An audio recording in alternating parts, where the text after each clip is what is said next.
Sal Licata goes off on New York Mets fans. We get the latest on Alex Bregman and those rumors to him coming to the New York Mets, and the latest on Pete Alonso from Andy Martino next on Metcast.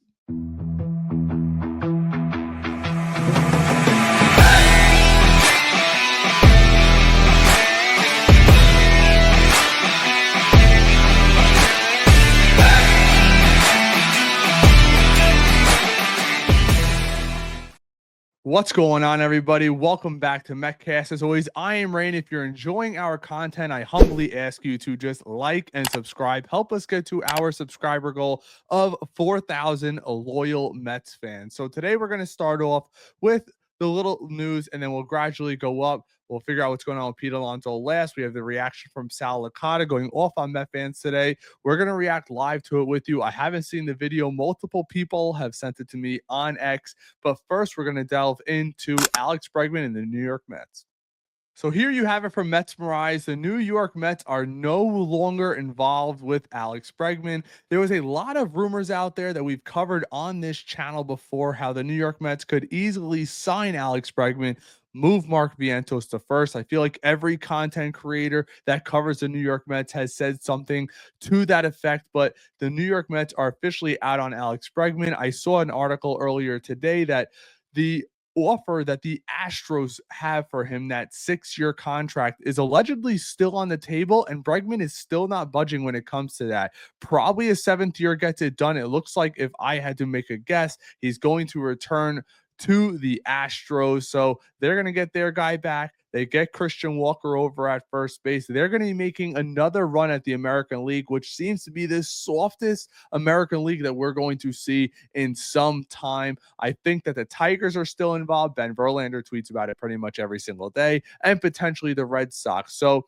but if you're a Mets fan and say you don't want Pete Alonso to return and you want the New York Mets to end up with Vladimir Guerrero Jr., you probably want Alex Bregman to go to the Boston Red Sox, effectively forcing Rafael Devers from third over to first base, and that will essentially take over those two positions that Vlad pretty much plays, even though he's primarily a first baseman. But we did get that news yesterday that Brett Beatty and Mark Vientos are both instructed to take reps at first base, which is a little surprising to me because I never looked at Brett Beatty as a first base option. I think that they're also just putting that into the ether. Maybe they're going to make Pete Alonso come back to earth. We had those statements earlier about Pete Alonso. And from Steve Cohen saying he's not liking the negotiating process and that this negotiation was harder than the Juan Soto signing. But I want to get to the latest on Pete Alonso. We'll go to that first, and then we'll go to the Sal Licata thing afterwards. Let's take a look. Where do things stand at the moment with Pete Alonso? Same, nowhere, nothing doing. There's a lot of stuff to talk about here and stuff to chew on. But, who am I to say where things stand with the owner? How long is Pete Alonso going to drag this out? Because what if the Mets came out and actually said, you know what? We're done. We are out on Alonso. There's no chance of him coming back. It kills his entire market. The only other teams out there that are potentially interested were the Angels. Pat Ragazzo reported that they had a talk. I spoke to a league source who told me that it was only over Skype or webcam. It was not an actual in-person interview.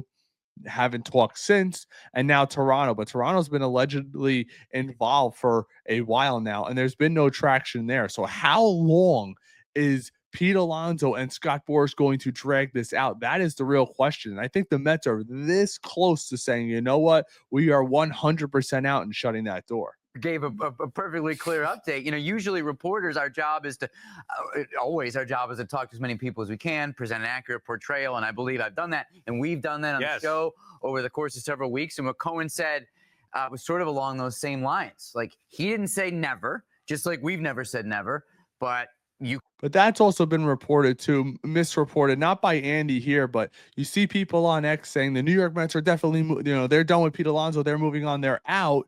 But it turns out that's not necessarily the case. I think the New York Mets have what they presume to be a fair offer on the table, and then, go shop that offer if it's not your best offer. And I think right now it is the best offer, and it's not an offer that Pete likes. I'm pretty sure Scott Boras promised him $200+ million this past offseason, and he's not even going to get half of that.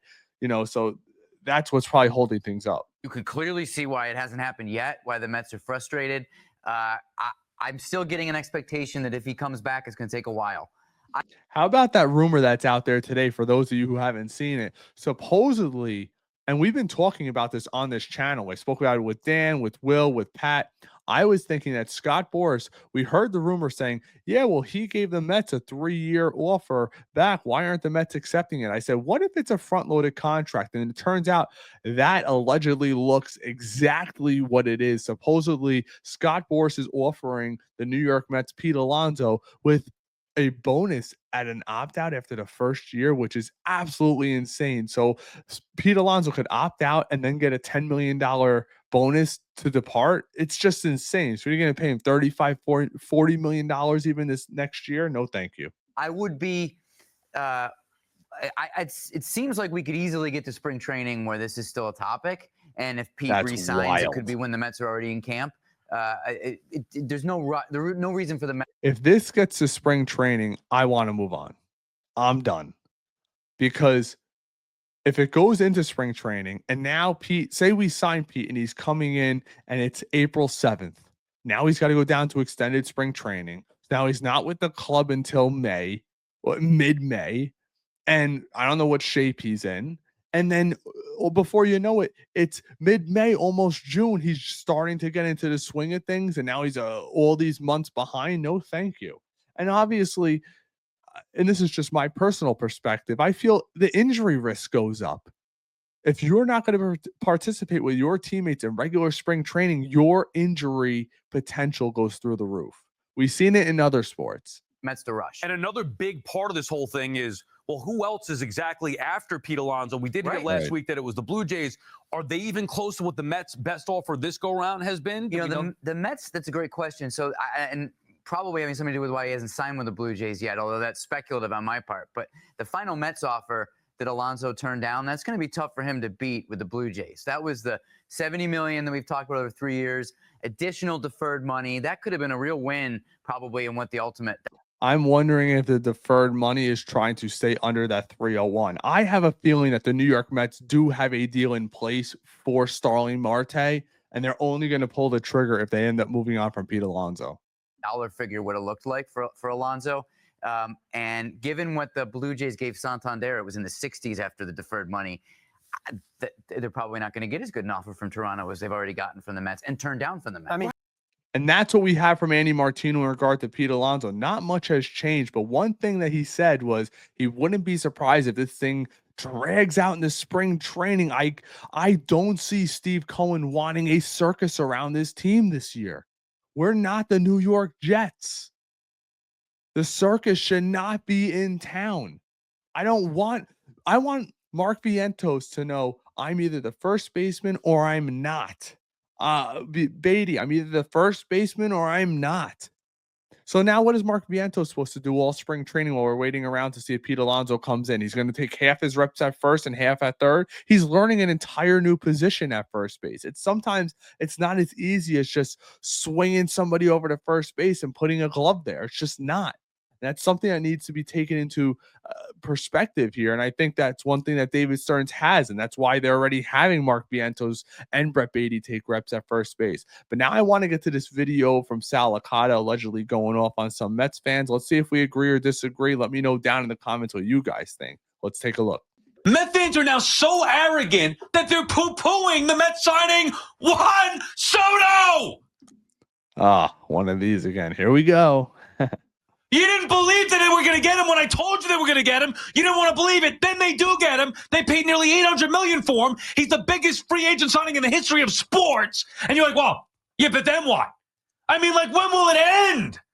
Yeah, but Met fans have a legitimate gripe. If you add Juan Soto and let Pete Alonso walk, yeah, it's an upgrade. But are you getting further than you did last year? No. Let's call a spade a spade. No, you're not.